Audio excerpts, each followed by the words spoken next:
సాంకేతిక పరిజ్ఞానాన్ని ఉపయోగించి ఫోరెన్సిక్ నివేదికలను ఇవ్వడం జరుగుతుందని NTR health university registered doctor Radhika Reddy, academic DNA doctor Raghunandan పేర్కొన్నారు.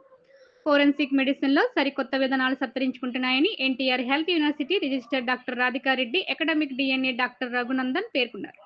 గురువారం కాకినాడ రంగరాయ వైద్య కళాశాల ఆడిటోరియంలో సిమ్లా 2024 కార్యక్రమాన్ని doctor P Umamaheswararao, doctor P Phanikiran అధ్యక్షతన ఫోరెన్సిక్ నిపుణుల జాతీయ సదస్సు నిర్వహించారు.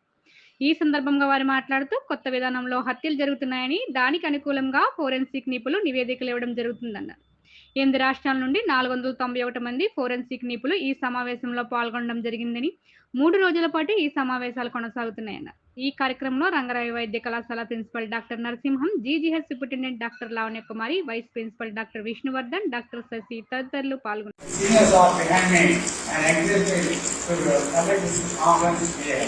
And I will back to all of you, and I am engaging the minister to that.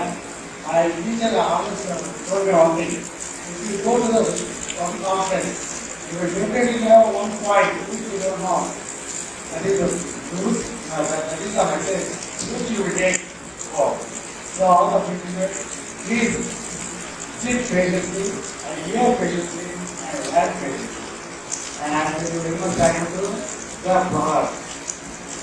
Simla company for giving me this opportunity.